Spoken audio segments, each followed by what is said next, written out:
At the family reunion, they played my old talent show video on repeat. Classic overachiever, my brother mocked. I crossed my arms. Cool. Wanna see the audition tape you sent me begging for a job? The TV switched. The room froze. This happened a few months ago during our annual family reunion. My family and I have always had an awkward dynamic, but this year was something else. It took place in Asheville, North Carolina, a beautiful setting with winding mountain roads, cabins that smell like cedar and past lives, and views so breathtaking they almost distract you from the tension simmering just under the surface. I'm 42 now. Divorced. No kids. Used to work in television production in New York, now I consult remotely and try not to drown in emails or resentment. My younger brother, Dean, is 40. He still lives near our mom in suburban Maryland and has had a bumpy few years, job-wise and relationship-wise. We were all gathered in this massive Airbnb. The kind with antlers on the wall, mismatched wooden furniture, and a gigantic TV that somehow always finds its way into the center of family life even when everyone claims they want to unplug. There were maybe 20 of us there, cousins, aunts, uncles, and a few family friends who have been around long enough to be considered honorary relatives. After dinner, someone suggested we go through some digitized family videos.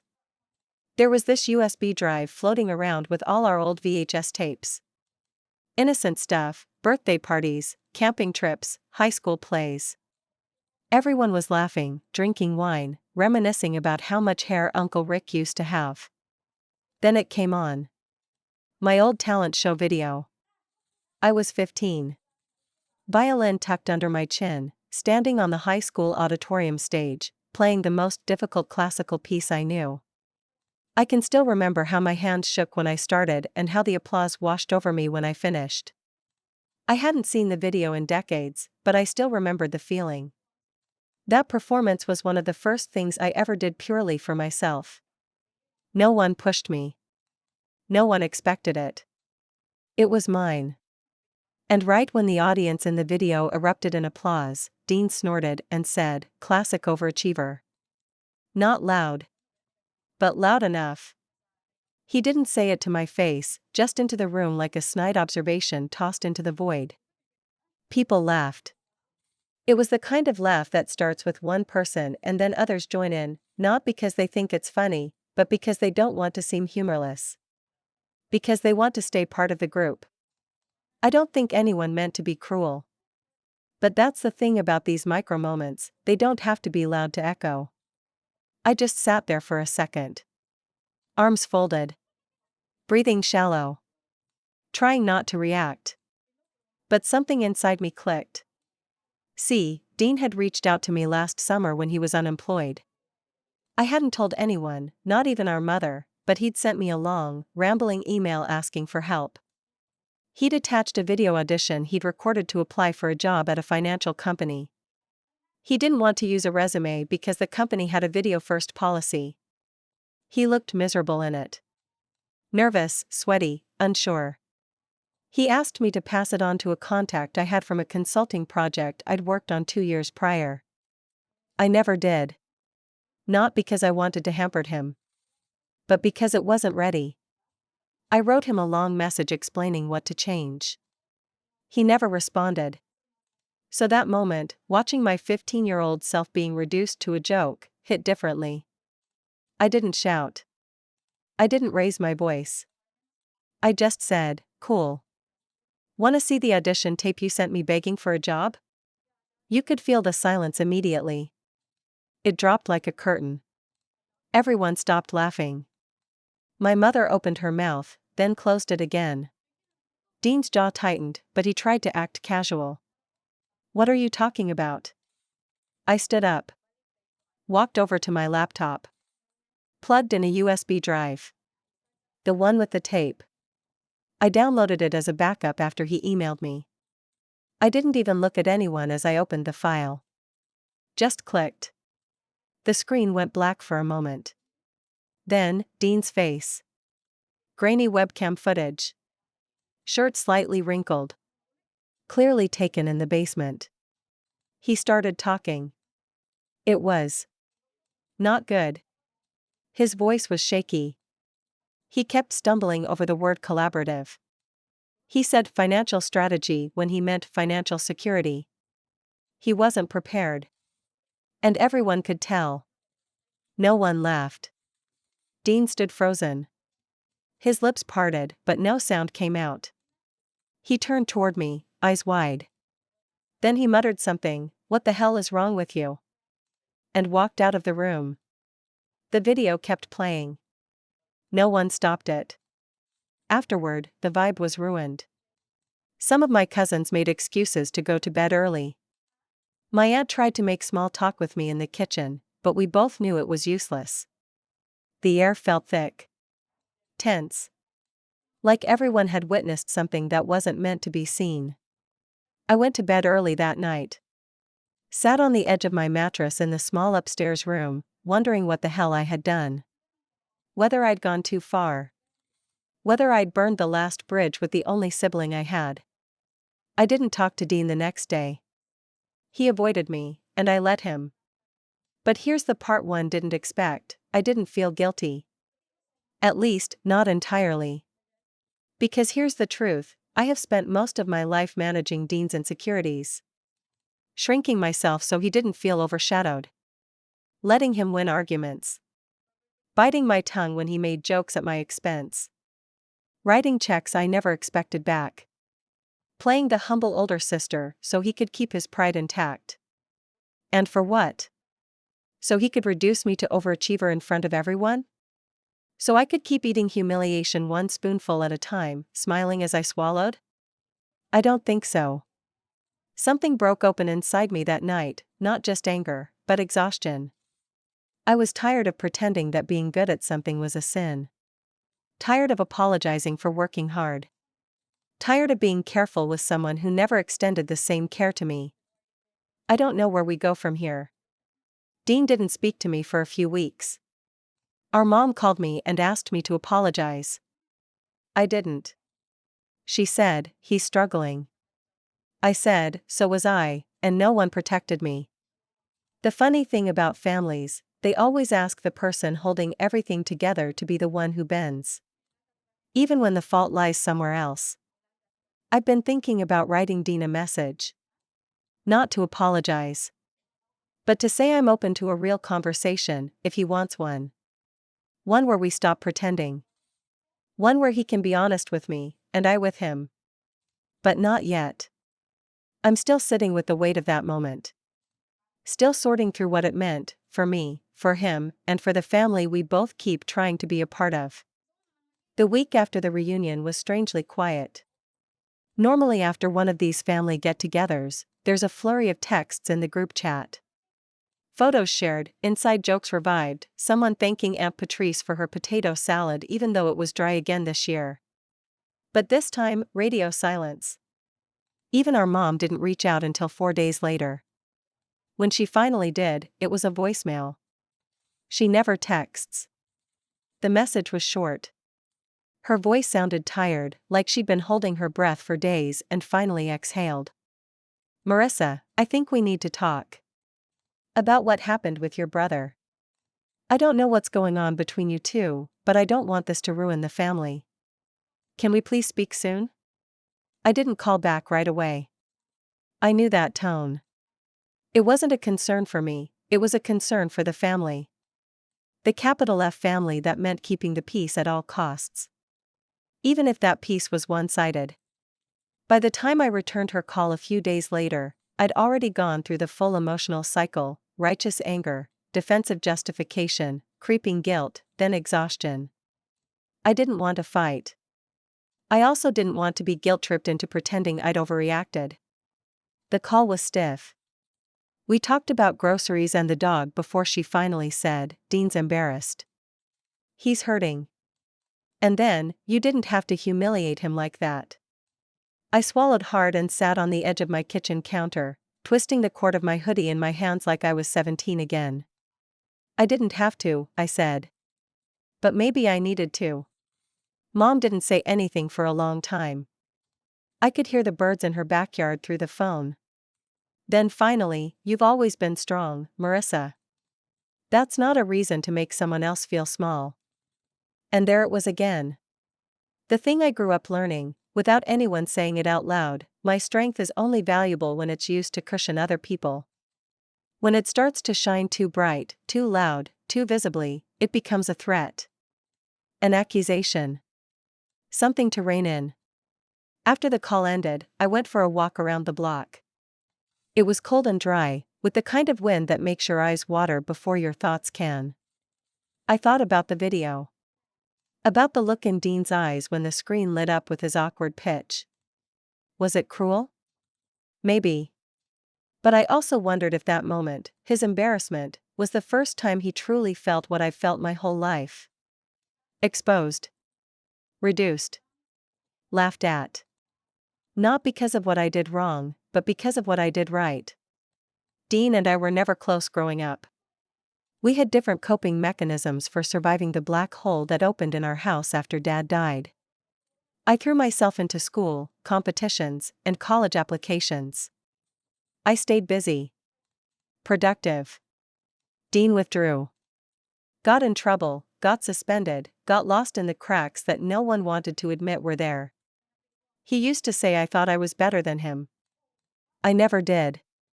But I did think I had to be perfect to earn love. That was the message I got loud and clear. He resented my gold stars. I resented that no one gave them to me without asking me to hand them over to him later. That weekend in Asheville wasn't about a tape or a joke. It was about decades of built-up tension finally snapping like a piano wire. One night about 2 weeks later, I got a text from my cousin Laura. Just 3 words: "You okay, cuz?" I stared at it for a while before typing back, "Getting there." We ended up talking on the phone for nearly an hour. She told me the whole room had felt it, that sudden shift when I said what I said. That some of the others were shocked, but not surprised. That Dean had always had a way of poking at me in front of people. That even when it was small, people noticed. "You finally pushed back," she said. "No one's ever seen you do that before." I didn't know what to say to that. It made me feel seen and guilty all at once. A few days after that, I got an email from Dean. Just the subject line, "You win." And that was it. Nobody. No "how are you?" No apology. No acknowledgement of what happened. Just those 2 words. It hit me like a punch to the gut. Because even then, even now, he saw it as a competition. He saw me pushing back, defending myself, as winning. Not surviving. Not protecting my peace. Not finally setting a boundary. Just winning. I didn't respond. Not because I didn't have anything to say, but because I didn't want to have that conversation on his terms. Not through some backhanded message. Not until he could talk to me like a human being and not a rival. That night, I poured myself a glass of wine and watched the talent show video again. It still made me cringe, in that teenage way where you can't believe you used to wear that or move like that or look like that. But I also saw something else. Determination. A kid who didn't know what to do with her grief, so she poured it into notes and rhythms and applause. I cried. Not because of Dean. Not even because of what happened. But because, for the first time in a long time, I saw that girl for who she was. And I felt proud. The next morning, I woke up to a second email from Dean. This time, it had actual words in it. Subject: "Look, about the reunion, I've been thinking about what happened. I'm not good at this kind of stuff, obviously. But I didn't mean to make you feel small. I really didn't. I was just being a dumbass. I don't know why I said what I said. Maybe I was jealous. Maybe I was trying to be funny and just wasn't. I don't know. You didn't have to do what you did, but maybe I deserved it. I felt humiliated. But maybe that's how you felt for years and I just didn't notice. I'm not saying this fixes anything, but I'm sorry. For the joke. For the years of other stuff too. I know you probably think I'm only writing because mom told me to. She didn't. This is me. If you ever want to talk, I'll pick up. Dean, I read it 4 times. Slowly. Then I just sat there, staring at my screen like it had turned into a person. A part of me wanted to fire back a long reply, go through the list of all the things he'd done, said, implied. All the years I stayed quiet. All the times I swallowed his digs because that's just how Dean is. I wanted to pour it all out. But I didn't. I closed my laptop. Sat in silence for a while. Let it settle. It was the first time in maybe 20 years that he'd actually tried to own something. Not perfectly. Not eloquently. But it was real. I could feel it. Still, I didn't call him. Not yet. Instead, I took a step I hadn't considered before. I scheduled a therapy appointment. I've always resisted therapy. Not because I thought it was a bad idea, but because I was convinced I was fine. Strong. Functional. I'd survived New York's media industry, 2 layoffs, a divorce, and 1,000 passive-aggressive family gatherings. What could a therapist tell me that I hadn't already figured out on my own? But that reunion had cracked something. Not just between Dean and me, but in me. I didn't want to keep carrying all of this like it was some private tax on being the successful one. I was tired of holding space for people who never made space for me. And I was tired of being angry. It was heavy, and it didn't help. The therapist, Alicia, was calm and direct. Within 10 minutes she said, "It sounds like you grew up with the message that your value came from performance, not presence." I felt that in my bones. We unpacked the dynamic between Dean and me. How I'd stepped into a caretaker role too early. How his resentment felt personal but wasn't. How I'd trained myself to anticipate criticism so I could dodge it, absorb it, redirect it. And somewhere in there, she asked me a question that stopped me cold. "Do you think your brother even knows how much you've done for him?" I didn't have an answer. Because honestly, I didn't think he did. I had done it quietly. Behind the scenes. As expected. As part of some unspoken agreement, I succeed, but I must never gloat. He struggles, but he must never ask. I help, but I must never make him feel helped. It was a weird, toxic dance. And we'd been doing it for decades. The next week, I got another text from Dean. Just a simple, "Hey, still open to that call if you are." I stared at it for almost half an hour before typing, "Yeah. Okay. Tomorrow work?" We scheduled a time. It felt formal, which was weird. Like planning a confrontation with a coworker. But maybe that was safer for both of us. When we finally talked, it was awkward at first. The usual how's work and how's mom filler. Then, a long silence. I let it sit. He finally broke it. "I watched the video again," he said. "My job tape." I waited. "It was worse than I remembered," he added. "I don't know what I was thinking of sending that to you. I wasn't ready. And I guess I was hoping you'd just fix it for me. Like you always do." There it was. That fix-it thing. The unspoken expectation I'd felt from him since we were teenagers. If I succeeded, it meant I owed him something. If he failed, I had to cushion the fall. "I couldn't fix it for you, Dean," I said quietly. "I tried. God, I tried so many times.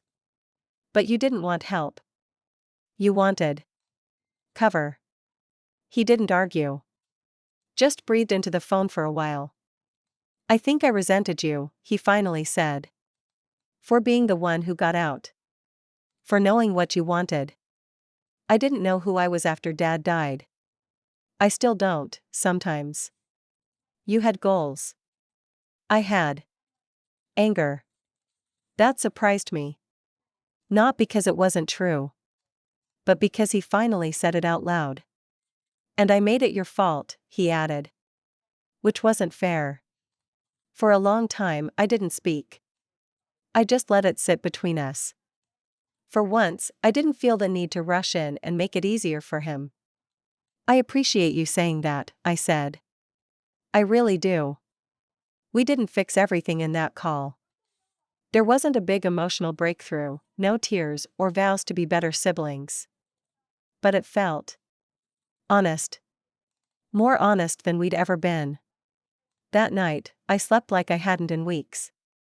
And strangely, over the next few days, things started to shift. Small things. Dean sent me a photo of his dog sitting weirdly on a chair. I sent back a meme.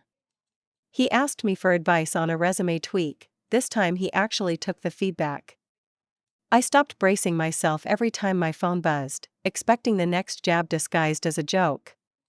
We were finding our footing again. Not as the roles we used to play, golden child and black sheep, but just two adults trying to undo a lifetime of dysfunction, one awkward message at a time. Still, I knew there was more work ahead. Things we hadn't said.